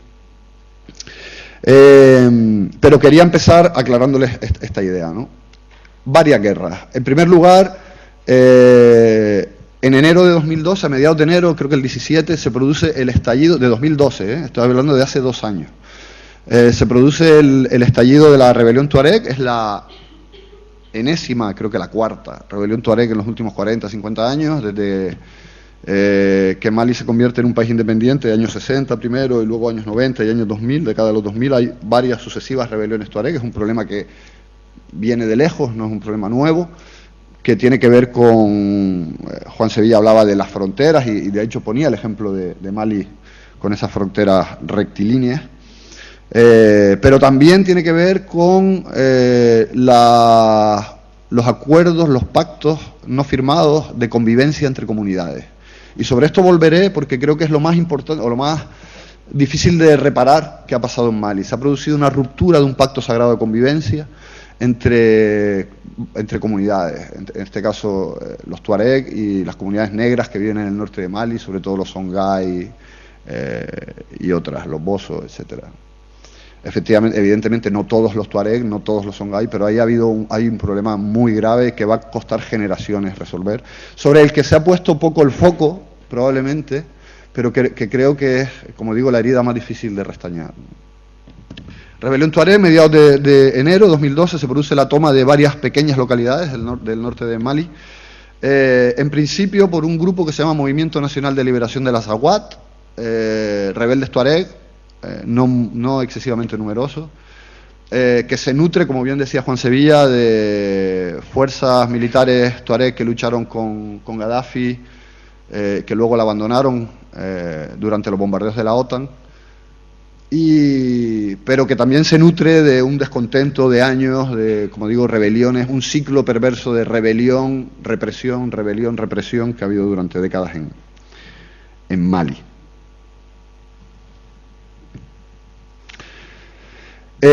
como decía, en principio es el MNLA, pero al MNLA se unen, se produce una alianza, un pacto, yo diría, contra natura, entre los rebeldes tuareg y los grupos terroristas o narcoterroristas, otros lo llaman salafistas, yihadistas, en fin, podríamos discutir quizás sobre el concepto, que operan desde hace mucho tiempo en el norte de Mali y a las que, como la hidra de la mitología, tiene muchas cabezas y se la ha dejado crecer y hacerse fuerte. Una de las patas es Al-Qaeda del Magreb Islámico, de la que Juan ha hablado, luego que viene del grupo salafista por la predicación del combate argelino, luego está Muyao, y luego un último movimiento que se llama Ansar Din, Defensores de la Fe, creado por Iyad Ghali, uno de los históricos líderes de la rebelión tuareg de los años 90. Primer punto, rebelión tuareg, ¿de acuerdo? El conflicto es entre MNLA y gobierno, Estado de Mali.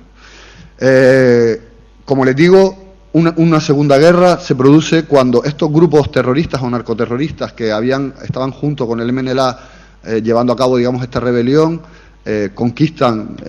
logran conquistar a principios de abril del año 2012 todo el norte, ocupar todo el norte de Mali y expulsar al Estado. Pero esta alianza era contra natura y a los 3 meses, aproximadamente en junio de 2012, se produce un conflicto entre grupos, entre MNLA, rebeldes tuareg, y los grupos terroristas, sobre todo AQMI y Muyao, a los que, solo interesaba hacerse con el control de una vasta zona de fronteras porosas en donde se llevan a cabo todo tipo de tráficos ilícitos, como el tráfico de armas, el tráfico de drogas, el tráfico de personas, etcétera, ¿no? Me dice, Chema, 5 minutos, pero se acabó de empezar. Bueno, voy a ir más rápido. Una tercera guerra es la guerra más mediática, quizás, la guerra contra el terrorismo, que se produce a partir de la intervención militar francesa en enero, cuando efectivamente el presidente interino de Mali hace una llamada a la desesperada a François Hollande y le dice, esto van a acabar por conquistar todo el país. Y se produce una intervención desde mi punto de vista necesaria, pero no falta de interés, o sea, necesaria pero a la vez interesada también. Y por último, una guerra entre los distintos grupos armados por el control de esa zona, porque es una zona, como les decía, muy apetitosa desde el punto de vista de los tráficos, sobre todo del tráfico de drogas, ¿no? Se ha convertido en un punto clave para la distribución y la llegada a Europa de la cocaína, fundamentalmente, que procede de Sudamérica. Bueno, voy a ir rapidito, como les decía, ya había conocido Mali en anteriores ocasiones y en 2012 estuve 2 veces en Mali. Una de ellas no llegué exactamente al norte, llegué hasta Mopti, que era el lugar, digamos, más próximo hasta donde se podía llegar en ese momento, dada la ocupación que se vivía. Estuve allí, les voy a poner algunas fotografías. Estuve las vemos así, da igual. Esto es Sufrulay, un campo de entrenamiento de milicias que se preparaban ya para la reconquista, digamos, del norte. Me llamó mucho la atención porque ya en este momento se estaba larvando un auténtico proyecto genocidario o genocida contra los tuareg y árabes a los que se les acusaba de haber ocupado el norte y haber favorecido la entrada de estos grupos terroristas. Esta es la milicia Gandaiso, que estaban en junio de 2012 ya preparándose para entrar en conflicto. Evidentemente entré en contacto con refugiados y desplazados. Esto es un campo de desplazados en Sebaré, también en 2012, una de las caras también dramáticas de lo que estaba pasando, con aproximadamente 500.000 de personas desplazadas. Bueno, esta foto es un poco desagradable, pero ilustra también lo que pasó en algún momento cuando yo, digamos, aterrizo en Mali en enero de 2013, al principio de la intervención francesa, y me traslado hasta Mopti. Y esta foto, como digo, es un poco desagradable, es un cadáver enterrado en la arena, no sé si se ve bien. Y fue la primera evidencia de un trabajo conjunto que hice con una periodista francesa, Dorothée Chenot, que trabaja para El Express. Lo publicamos al mismo tiempo, El Express y El País, el mismo día. Una investigación conjunta que hicimos sobre las primeras evidencias de ejecuciones extrajudiciales y torturas y asesinatos sumarios llevados a cabo por el ejército de Mali y fuerzas paramilitares con la complacencia del ejército francés en los primeros días de la intervención militar francesa. El trabajo para los medios de comunicación no fue fácil. En aquellos días se nos bloqueaba el acceso a las zonas de conflicto permanentemente. Esto es Kona. Fue la primera gran batalla de la intervención de la Operación Serval. Pudimos entrar 13 días después de la batalla. Como se imaginarán, ya se había producido pues toda la correspondiente limpieza y adesentamiento del lugar, pese a lo cual, bueno, vimos algunas fosas comunes y algunos cadáveres y tal, pero bueno, simplemente por decirles que realmente se nos trató de impedir siempre de manera permanente el acceso a las zonas más calientes, ¿no? Por supuesto, por el otro lado del conflicto, los grupos ACMI, etcétera, pues era imposible negociar nada para poder llegar, dado que el riesgo de asesinato o de secuestro es muy alto, ¿no? Al final, como es lógico, el río se desborda y conseguimos ir llegando a Tombuctú, a Gao y luego a Kidal, ¿no? Esto es Tombuctú. A finales de enero, a los pocos días de la liberación, bueno, pues los soldados franceses, esto es cerca de la mezquita de Djingayeber. Impresiona ver un lugar histórico y con un valor simbólico tan importante, ¿no?, como Tombuctú, desde el punto de vista del saber, de la cultura, ocupado por el ejército francés, ¿no? Era bastante impresionante, ¿no?, ver esto. Esto es la gendarmería de Tombuctú, bombardeada por los aviones franceses antes de la ocupación. Y bueno, esta foto a mí me parece también muy interesante, ¿no?, porque saben que estos grupos que se refugian en el discurso del Islam para llevar a cabo todo tipo de bandidaje y negocios ilícitos, consideran que el rostro humano no se puede pintar, ¿no? Pero bueno, también el de la sirenita y el de Mickey, ¿no?, como se ve aquí, también se empeñaron en ocultarlo, ¿no? Quemaron manuscritos, destrozaron mausoleos. Bueno, es una historia de alguna manera conocida, ¿no? Voy terminando, Chema. La primera ciudad a la que llego es Tombuctú, la primera de las ciudades ocupadas, y me encuentro en una ciudad que había vivido 10 meses de ocupación, conmocionada por estos 10 meses difíciles que habían vivido. No fue fácil llegar.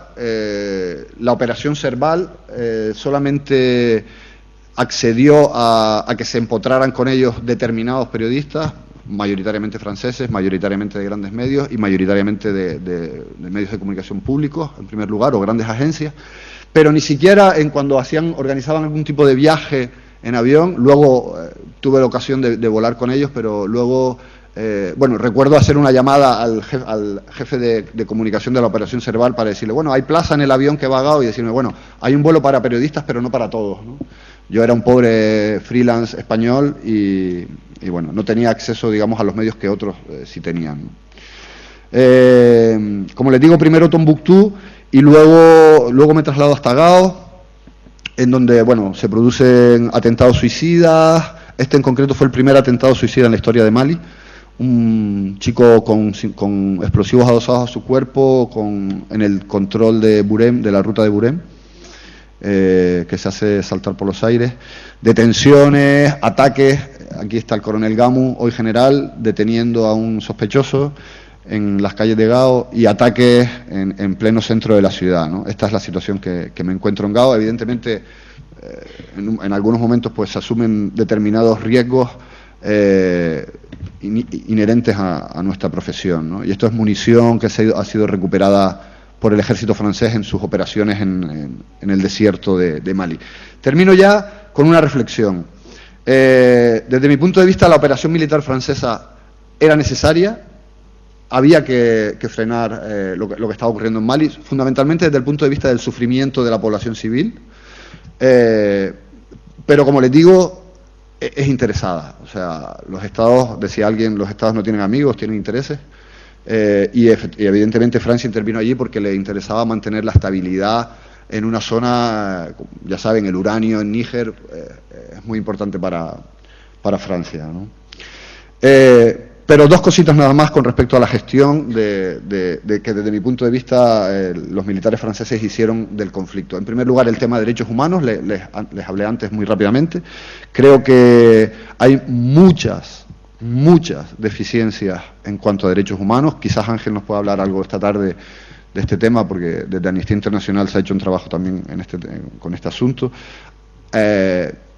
Hay un grave problema, hay un grave desencuentro entre comunidades en Mali, y hay que estar muy atentos a lo que pase en los próximos meses. Y el tema de la comunicación por parte del ejército francés.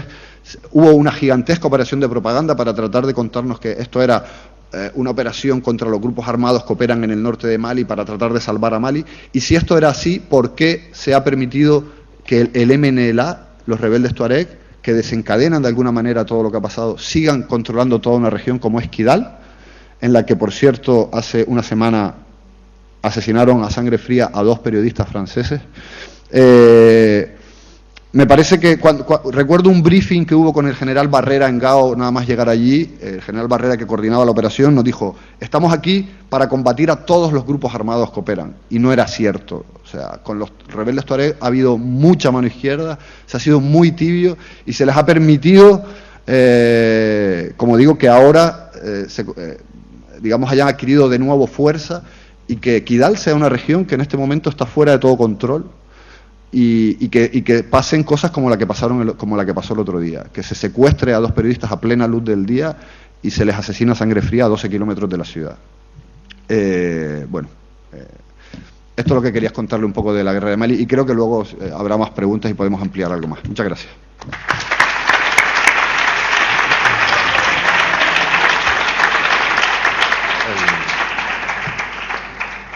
Coste que para mí siempre es un placer escuchar a Pepe, y anoche estuvimos hasta altas horas hablando, de hecho, y que si apremiamos un poco en el tiempo es para intentar cumplir con el horario establecido, que vamos con un poquito de retraso, y sobre todo porque la organización está muy interesada en que ustedes, los que están a ese lado, puedan preguntar pues a estos 3 ponentes y también a los siguientes.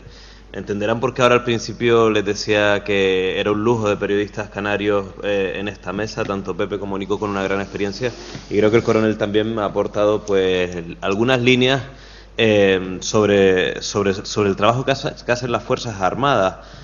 Entenderán también por las exposiciones que en muchos casos, sin llegar a ser enemigos, periodistas y militares pues sí que tienen cierta confrontación a la hora de acceder a la información, a la hora de la opacidad en ocasiones por los militares por su propio trabajo, y a la hora pues de la práctica en el terreno, ¿no? Si les parece, abrimos un turno de preguntas, y permítanme hacer la primera, ya que le tengo aquí al coronel. Se les llama operaciones humanitarias, pero realmente son operaciones de guerra. ¿Por qué edulcorar con el lenguaje las acciones militares en ocasiones, coronel? Bueno, ¿se oye bien? ¿Sí? Sí. ¿Sí? Menos mal que yo no pongo los nombres. Sí.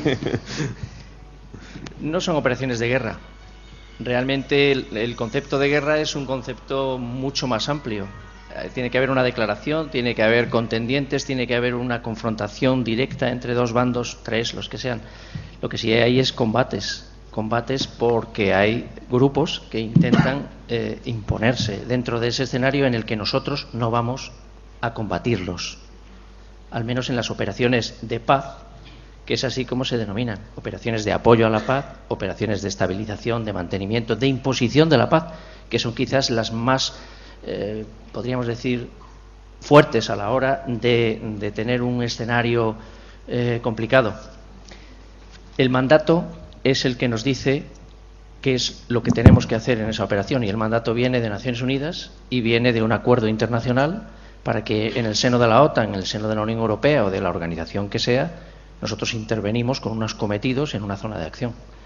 Entonces, claro, efectivamente, no es una misión de guerra ni es una operación de combate, pero nosotros tenemos que prepararnos por si surge para poder defendernos y para poder defender a la población. O sea que el nombre tampoco va tan descaminado. Lo que pasa es que paz a lo mejor es un concepto tan... humanitario, ¿no? O humanitario, efectivamente. Vamos con el turno de preguntas. Empieza en la segunda fila de atrás, el señor de la mano levantada violeta. ¿Usted? Sí. Bueno, eso ya... Si están por aquí probándolo ahora mismo. Aunque si alza la voz, yo creo que podemos escucharlo mientras tanto y vamos aprovechando el tiempo. Más o menos, ¿no?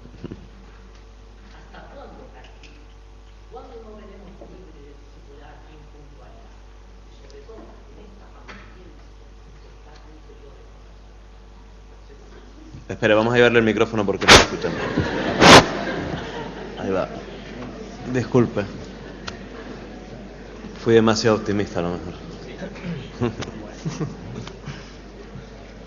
Bueno. Vamos a intentar hacer las preguntas lo más directas posible para que el mayor número de personas pueda preguntar. Adelante. ¿Ya? No funcionan los micros.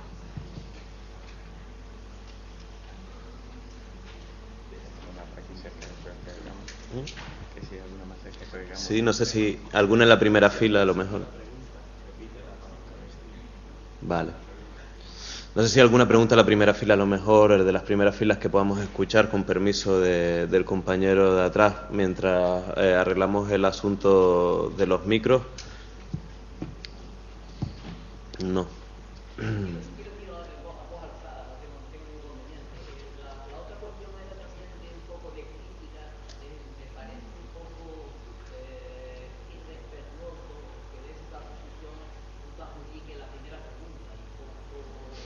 Disculpe por ello.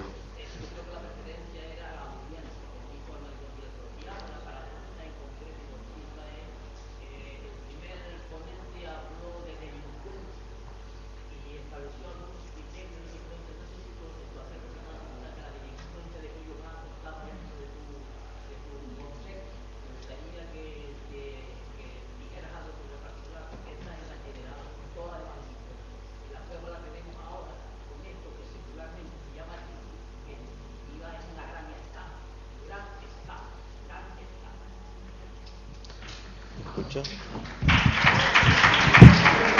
sé si la ha escuchado. Bueno, me ha parecido entender que lo que quería saber es en ese concepto de delincuentes, de los grupos que están en la zona, que se puede englobar o por qué ese concepto de delincuentes, ¿no? Más o menos, la idea.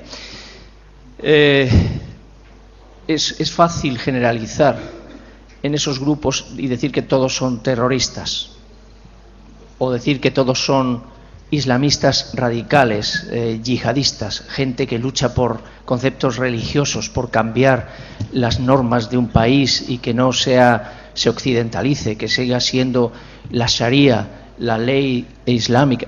Yo creo que no. Yo creo que ahí puede que haya alguno de esos, pero la inmensa mayoría son grupos que están aprovechándose de una situación que les permite, mediante una delincuencia a un nivel exagerado, a lo mejor delincuencia no es la palabra porque es muy suave, crimen organizado, tráficos ilegales de personas, de drogas, armas, de todo, y están todos mezclados.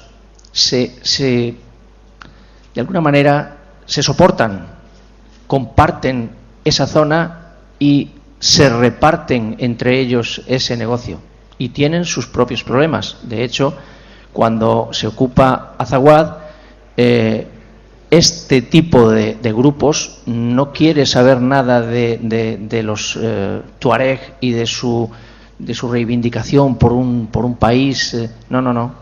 Ellos están en otras cosas. Por eso hablo de que quizás hay que pensar que es más peligroso, sin que no deje de ser parte de un problema que es global, como nos ha dicho Pepe. Es que hay muchos aspectos por arreglar. No va a ser fácil arreglar la situación, pero desde luego a los que hay que perseguir y a por los que hay que ir directamente es a por esos grupos de los que estoy hablando yo.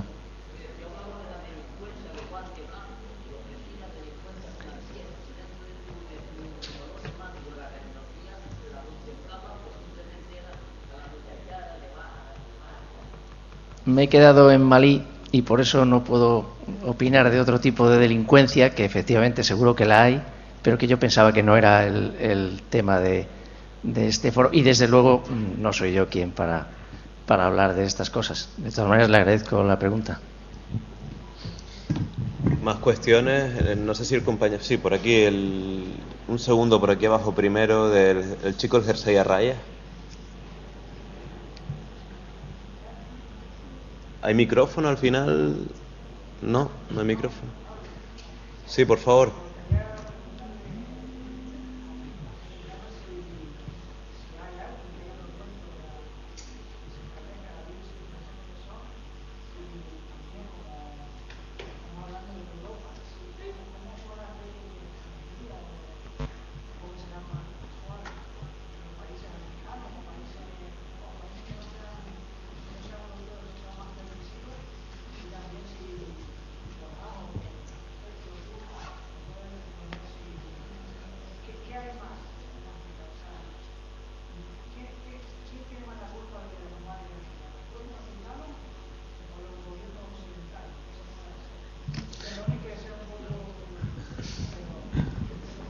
Bueno, son varias preguntas para lo que lo están siguiendo en el stream, Nicolás, si me ayudas.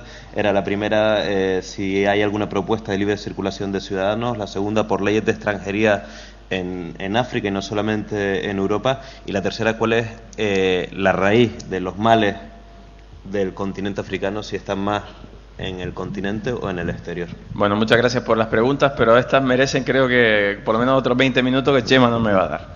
Pero brevemente, la primera cuestión, obviamente, hay organizaciones de derechos humanos, hay algunos países incluso de estos llamados bolivarianos que proponen, ¿no? Bolivarianos con desprecio por parte de los que se creen más inteligentes aquí, ¿no?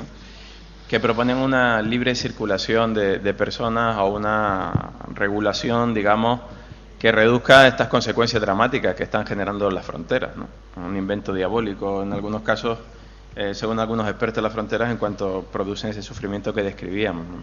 Pero vamos, no deja de ser una quimera y una utopía a día de hoy porque no hay nadie que esté planteándose alternativas. Ahora bien, hay gente que está tomando vías diferentes. Ese señor que todo el mundo conoce, que es el señor Barack Obama, va a regularizar a más de 10 millones de mexicanos que están en situación irregular, mexicanos en su mayoría, inmigrantes en situación irregular, que están viviendo en Estados Unidos. ¿Por qué? Porque va a generar riqueza, van a aportar impuestos y no tiene ningún sentido que un ciudadano viva sin derechos, sin pasaporte, sin estar, digamos, bajo el amparo del estado del bienestar, aunque este es otro concepto que está también en crisis, haciendo referencia a la pregunta de antes.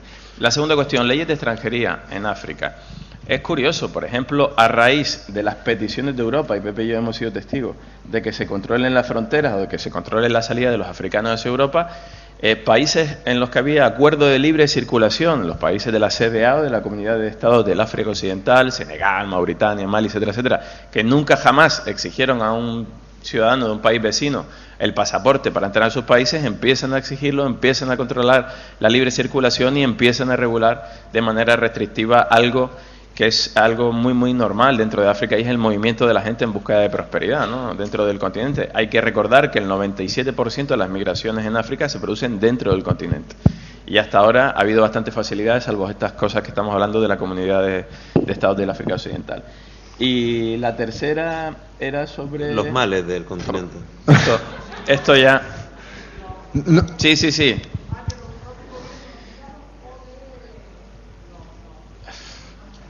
Yo creo que aquí tenemos que hacer diferenciaciones de los 54 estados, ¿no? Cada uno es una realidad diferente y tendríamos que ser un poco más precisos, pero evidentemente el peso de la mala descolonización está ahí, las consecuencias se siguen pagando a día de hoy. Y yo hablaría de una influencia. ¿Los propios africanos tienen culpa? En muchos países sí, obviamente, ¿no? Determinados grupúsculos, dictadores, donde ahora vamos a jugar un partido de fútbol, por cierto, sin ningún tipo de escrúpulos, pues siguen sometiendo a la gente, ¿no? Como en el caso de Guinea Ecuatorial, y ahí va la selección española a hacer caja a Guinea Ecuatorial, pero señores, no se han enterado de lo que hace este señor con la población, de la situación de pobreza que hay en el país, que no hay países en África prósperos, interesantes para hacer un partido, ¿no? Un poco por ponerte un ejemplo de un país que padece consecuencias de las malas decisiones de sus propios gobernantes, ¿no? Por poner un foco concreto. Hay muchas realidades diferentes, y luego está, desde mi punto de vista, las consecuencias que generan las transnacionales, las multinacionales sobre África. Es decir, si analizamos las grandes empresas de tecnología, el efecto que tienen sobre la guerra del Congo, sobre los minerales, sobre las baterías que todos tenemos en nuestros teléfonos móviles o sobre determinados materiales para equipos informáticos, veremos que parece ser, o no se habla tanto de ello, pero las consecuencias que se generan sobre la población son muy muy grandes en cuanto a que cronifica una guerra, en el caso del Congo, de la República Democrática del Congo, que lleva más de 20 años. Pero ya te digo, son trazos muy generales, tendríamos que sentarnos a hablar mucho tiempo, pero en todo caso planteas preguntas muy interesantes, ¿no? Cosas que se deberían plantear todos en algún momento, y sobre todo cuando aquellos que toman decisiones deberían de alguna manera empezar a cambiar las cosas. Más cuestiones, creo que había una arriba, ¿verdad? Ahora vamos arriba. Y Ángel, ¿alguna más en este último primer turno de preguntas? Vale, pues hacemos arriba Ángel y el compañero. Para los estudiantes de una universidad como esta, periférica, pequeña, interesante, pero que vayan de aquí sabiendo, el mensaje antes de acerca café, que son gente joven que a lo mejor es la primera vez que se acerca a África o a la crisis humanitaria. Mi pregunta para los periodistas es ¿qué mensajes positivos deberían, para que sea un hashtag ahora en el café que digan, me voy de la jornada sabiendo que África es, y pon 3 segunditos más por si África es, que no se vayan pensando, coño, que tú matarás, coño, que tú exagero, mejor viaja a La Gomera, que es menos peligroso. que un futuro me dice que se queda aquí vaya diciendo, me quiero ser reportero, quiero ir a Mali, que a lo mejor dentro de 10 años Mali está mucho mejor que España, así que eso es fácil. Por lo cual que vamos, lo que lleva. Un mensaje positivo para que se vayan diciendo, no me voy de la jornada pensando que África es guerra, África es muerte, que miedo da, cuando vea con un negro por la calle me cambio hacia por caso. Por favor, un mensaje positivo para el tema que estoy estudiando aquí. De acuerdo. Bueno, África es mucho más que todo eso, ¿no? Lo que en esta mesa particularmente estamos hablando de conflicto, pero efectivamente África es mucho más que todo eso y desde luego que hay una gran carencia de información sobre el continente africano que no tenga que ver con desgracias humanitarias o conflictos bélicos o saqueos de sus recursos naturales. Pero tienes razón, Pepe, África es...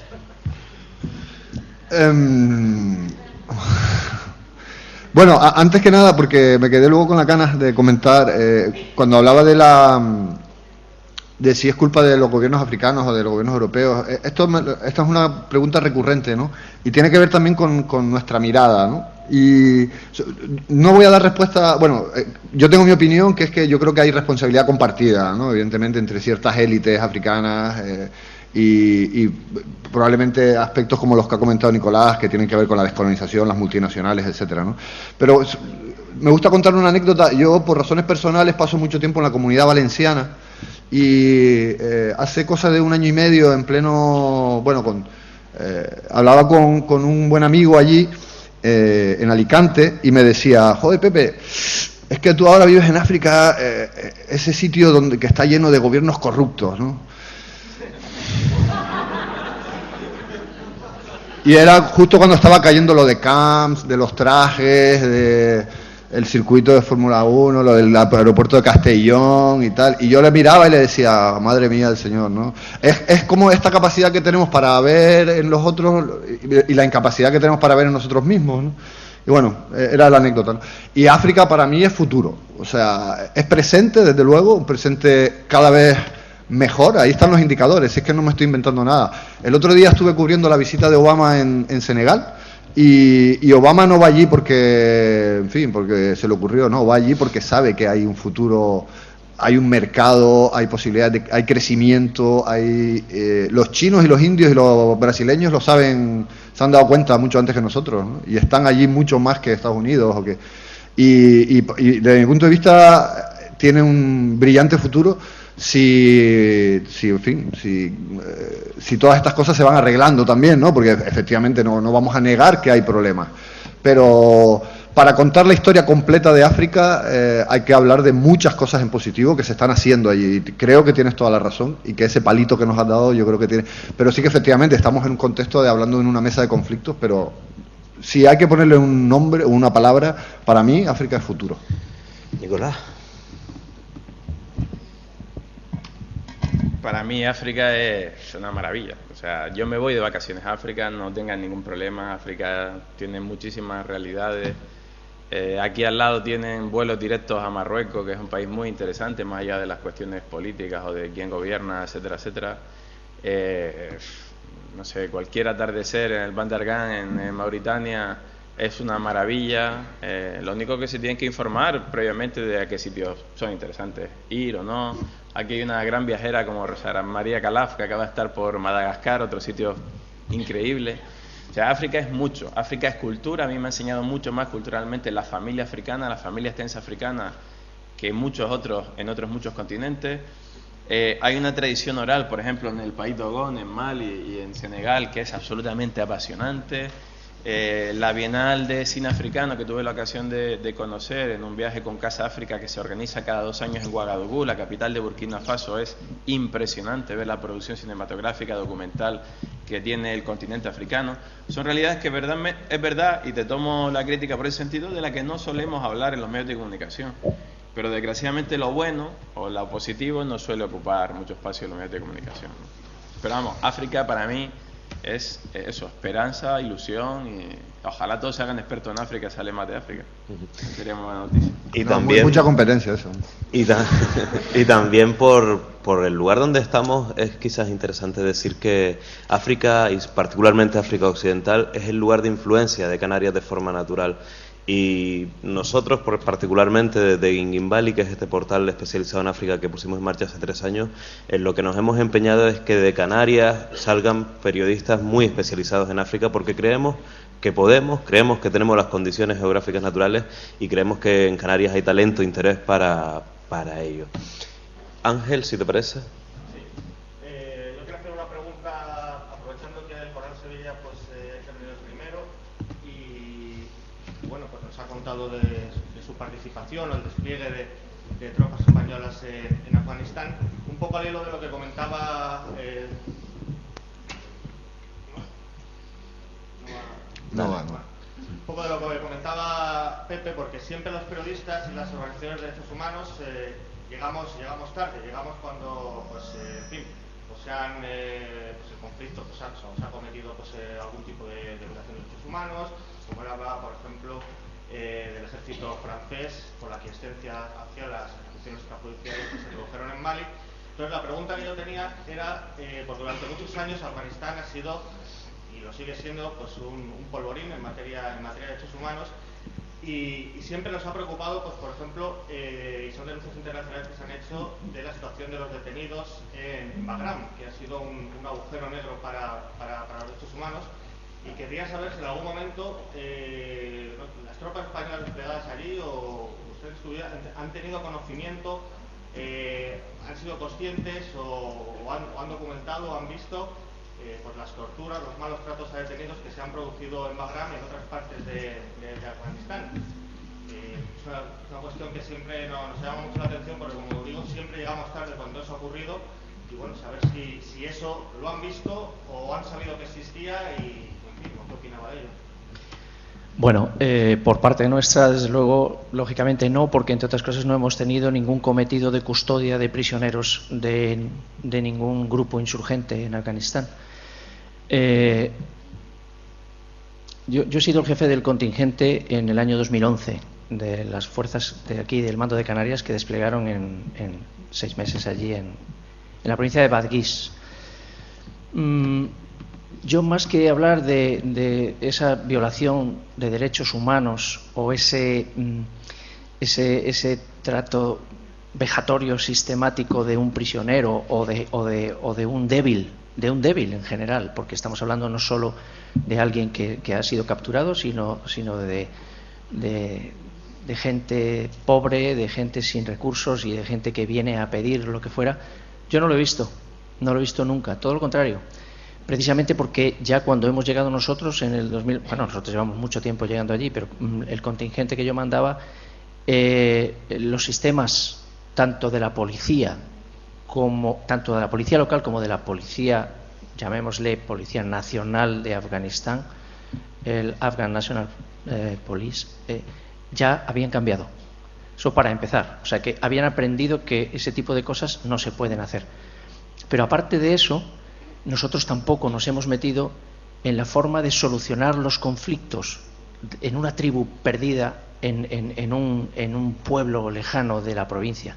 Yo recuerdo una vez que fui a una reunión con el gobernador de la provincia y llegué un poco antes, la costumbre militar de ser tan puntuales que en estos países no vale para nada. Pero el gobernador, lógicamente, a mí me tenía considerado como la autoridad de la OTAN en la provincia y me hizo pasar, además éramos amigos. Yo iba con mi intérprete y con el jefe de la plana mayor y esperé tranquilamente tomando un té en el mismo salón en el que luego iba a ser la reunión con el general de la brigada afgana, con el jefe de la policía de la provincia, con todo el mundo. Y vi unos señores venerables que estaban discutiendo, por supuesto no quise ni atender a nada, no era mi tema, pero cuando terminamos la reunión, mi intérprete me dijo que aquellos señores estaban discutiendo la forma de vengar una afrenta que había habido en su pueblo y que estaban discutiendo, cosa increíble, con el gobernador de la provincia, establecido dentro de este sistema de gobierno que pretendemos que Afganistán lleve a cabo, si mataban al hijo de uno o al primo del otro, o de qué manera lo podían dar, porque lo suyo era matar al hijo del otro. Y gracias al gobernador, que en ese momento pues los convenció más o menos, pues habría algún pago o alguna historia para evitarlo.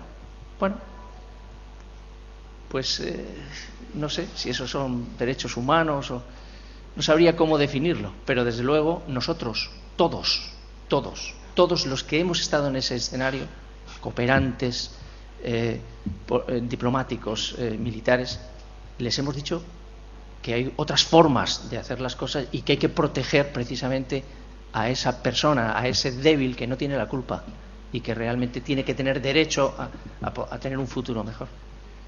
En cuestión de presos no hemos visto nada, porque además estábamos muy perdidos en nuestro pueblo. Este, sin duda, el tema que ha puesto Ángel Gonzalo sobre la mesa es un tema delicado. Rosa María, creo que estaba prevista una pregunta más y quizás luego hay una siguiente mesa redonda en la que también estarán los 3 conferenciantes. Podemos ampliar, si te parece. Disculpe. Sí. Una pregunta para Pepe. Nos hablaste de la fraternidad del pueblo maliense, ¿no? de la acogida que dan, pero inmediatamente también estuviste hablando sobre factores exógenos de por qué se produjo la guerra de Mali, que independientemente luego has dado una pincelada de ciertas cosas por ahí. Quería preguntarte, porque me dio la impresión de que por premura de tiempo te dejaste cosas fuera. Entonces quería ver si podías matizar algo o si crees que había algo de matizar en esos factores exógenos de por qué se produjo la guerra de Mali. Sí, bueno, cuando hablaba de factores exógenos estaba pensando y me estaba refiriendo a algo de lo que Juan Sevilla también ha hablado, y es la lenta llegada a toda la zona del Sahel de todos estos grupos armados que la han convertido en una suerte de zona franca para llevar a cabo actividades ilícitas, y que han utilizado la religión como herramienta para penetrar, establecer alianzas con la población local y captar adeptos, ¿no? Ahí está, por ejemplo, en Gao, la procedencia de muchos de los jóvenes combatientes o de los jóvenes adeptos a estos grupos que son propios del norte de Mali, está muy vinculada con la existencia de sectas radicales que tienen una manera de ver el Islam que no tiene nada que ver con la manera en que se ha visto el Islam y se ha vivido el Islam en Mali, ¿no? Cuando hablo de factores exógenos me refiero a eso, o sea, y fundamentalmente los grandes líderes y jefes de cátiva de estos grupos, casi ninguno es maliense, quiero decir, son gente que procede de otros lugares. Sobre todo me refería a eso. Y sí que hay una cosa que me dejé fuera, gracias también por tu intervención que me lo recuerda, y es hablar, solamente decir que en la actualidad hay una misión de Naciones Unidas de estabilización de Mali, la MINUSMA, que se enfrenta evidentemente a grandes problemas para alcanzar su objetivo de estabilización. Si les parece, vamos a Rosa María Calaf. Por favor, tenemos un poquito más de tiempo a hacer la pregunta que iba a hacer. No sé si me oigo bien.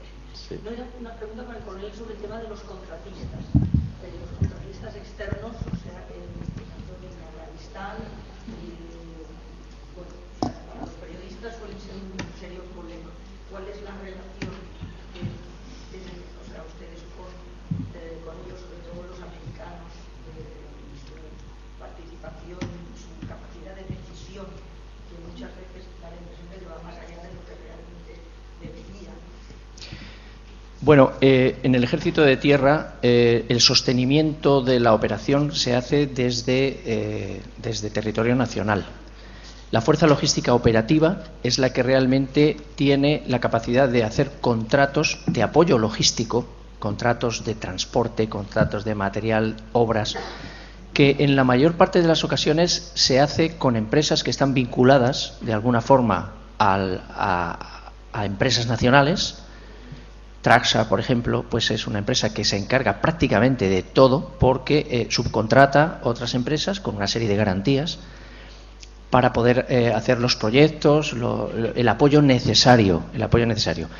Otra cosa sería los contratos para realizar obras de infraestructura o mejoras, proyectos humanitarios para apoyo a la población civil, que normalmente los lleva la parte civil del equipo de reconstrucción provincial, AECID, la Agencia Española de Cooperación Internacional y Desarrollo, y que tiene unos créditos a través de donantes o a través de...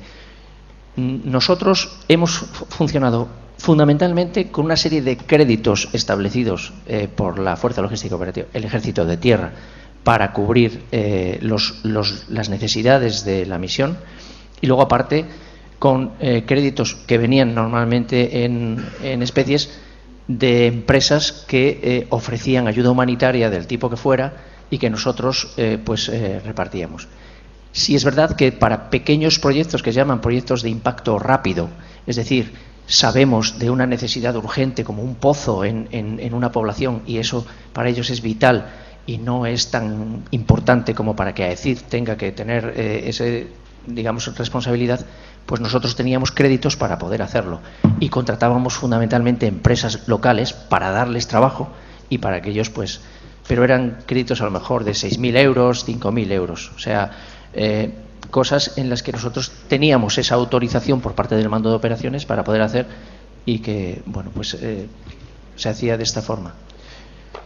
Sí que es verdad, y esto ya es una opinión mía particular, ha habido contratistas, pero contratistas oficiales, que han aprovechado la necesidad urgente de tener determinado material para transportar cosas, pues cobrando unos precios altos. Pero desde luego esto era un tema que se controlaba desde la Fuerza Logística Operativa, desde España. Bueno, hasta aquí esta primera mesa. Solamente dos cosas, ya no podemos más preguntas. Ahora luego va a haber un turno de preguntas también con...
Bien.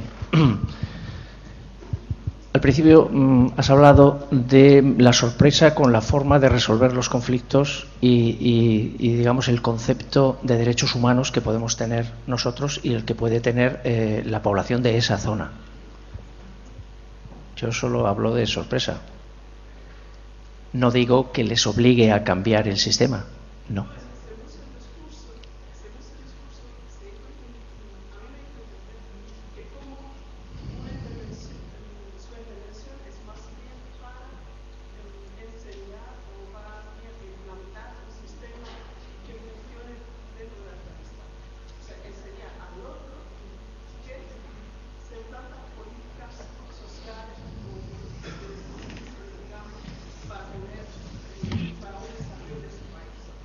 Bien. Sí.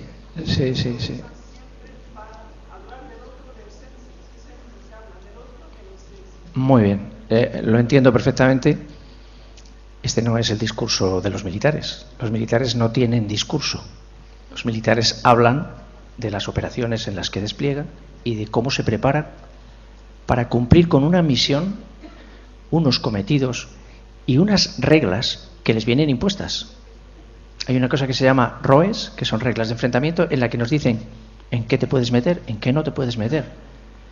Y yo creo que España es de los países ejemplares a la hora del cumplimiento estricto y del respeto a las costumbres y a la forma de hacer las cosas de los pueblos donde desplegamos. De hecho, y esto es conveniente que lo sepa todo el mundo, los españoles son muy bien recibidos en todas partes, son mucho más abiertos. Un español, por muy coronel que sea, se toma un vino con uno que está por allí y que es su costumbre ofrecer, y te tomas el té y no te da esa cosa de decir, ¿cómo me voy a tomar un té aquí? A ver si resulta que el agua me estropea la tripa. Los americanos, los alemanes, los franceses van de otra manera por la vida. Pero yo tampoco me meto con eso. Ellos tienen sus normas y a un americano no le autorizan a que haga determinadas cosas con la población. ¿Qué es lo que ocurre? Que pretenden imponer no en los países en los que se está interviniendo ahora, porque donde se está interviniendo, por ejemplo en Mali, lo han pedido ellos. Que por favor se les ayude, que por favor se les forme a sus fuerzas para poder garantizar la seguridad de la población y poder enviarlas al norte a que ocupen determinados puestos. No se está haciendo, por lo menos el ejército español en la operación EUTM Mali, nada que no hayan pedido. ¿Que en otras ocasiones y en otro tipo de conflictos se ha podido hacer? Pues seguramente sí. Pero habría que ver cuáles eran las circunstancias, por qué se hacía y, desde luego, si eso era lo que iba a generar la estabilidad del país o no. Porque ese es el fracaso de muchas misiones. El hacer hoy esto y en cuanto te vayas vuelven a lo mismo de antes o peor. Bueno, pues ese es el planteamiento que tendrán que hacerse los países que envían sus fuerzas a esos escenarios con una misión concreta y con una duración del mandato la que ellos consideren. Nosotros, desde luego, lo puedo decir porque lo he vivido, creo que somos el ejército o de los ejércitos más respetuosos con la población y las costumbres de los sitios donde desplegamos que existen, sinceramente. Gracias por las preguntas y también gracias al coronel por la respuesta. Dos cosas solamente. Vamos a hacer un break ahora, hay café y algún tentempié en la cafetería y volvemos en unos 20 minutitos, por favor, con Ángel Gonzalo y Javier Bernabé. Hasta ahora.